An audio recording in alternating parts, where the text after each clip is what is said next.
Ukraine जंग को शुरू हुए 3 साल होने वाले हैं। रूस के यूक्रेन पर आक्रमण के बाद से अमेरिका और पश्चिमी देश रूस को अलग अलग तरीके से घेरने की कोशिश कर रहे हैं। पिछले साल साउथ अफ्रीका में हुए ब्रिक्स के 15वें सम्मेलन में रूस के राष्ट्रपति व्लादिमीर पुतिन वीडियो कॉन्फ्रेंस के जरिए शामिल हुए थे।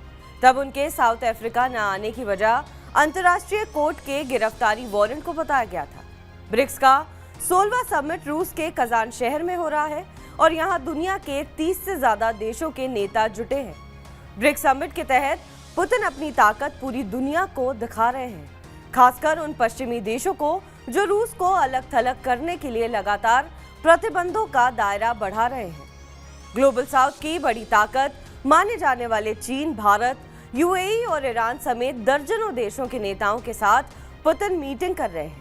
इस समिट से पुतिन की कोशिश है कि विकासशील देशों को पश्चिमी वर्चस्व से बाहर निकाला जाए और इसमें वे काफी हद तक कामयाब होते भी दिख रहे हैं। इस साल के शुरू में ब्रिक्स में यूएई, मिस्र, ईरान और इथियोपिया शामिल हुए थे। इस समिट में भी 6 से 8 देशों के शामिल होने की उम्मीद है।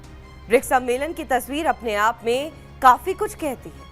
जिस रूस को अमेरिका और पश्चिमी देशों ने अलग थलग करने की कोशिश की, वो ब्रिक्स के जरिए उन्हें संदेश देने की कोशिश कर रहा है कि रूस अकेला नहीं है। ग्लोबल साउथ की 2 सबसे बड़ी ताकत भारत और चीन समेत दुनिया भर के कई विकासशील देश रूस के साथ हैं। वहीं ब्रिक्स से ठीक पहले भारत चीन के बीच सीमा विवाद सुलझाने में भी रूस की भूमिका का जिक्र हो रहा है, जो रूस के लिए बड़ी कामयाबी मानी जा सकती है। ब्रिक्स शिखर सम्मेलन पुतिन के लिए किसी उपहार से कम नहीं है। इस सम्मेलन के जरिए वो ये संदेश देने की कोशिश कर रहे हैं कि रूस पश्चिमी देशों की लाइन से हटकर भी खड़े रह सकता है और ऐसा ही इसमें शामिल और देश भी कर सकते हैं। रूस ब्रिक्स को G7 के बदल के रूप में दिखाना चाह रहा है, जो विश्व को एक न्यायपूर्ण व्यवस्था की ओर ले जाए, जिसके फैसले में छोटे देशों का भी हिस्सा हो।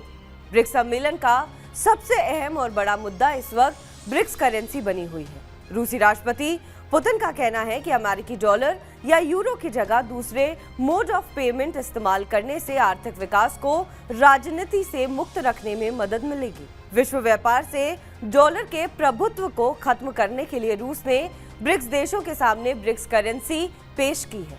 ये डॉलर के मुकाबले वैकल्पिक व्यवस्था होगी, जिसके जरिए ब्रिक्स देशों के बीच लेन देन को आसान और सुरक्षित बनाया जा सकेगा।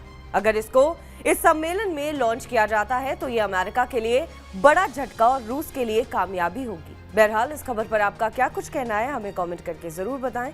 बाकी देश और विदेश की तमाम बड़ी खबरों के लिए आप देखते रहें TV9 डिजिटल।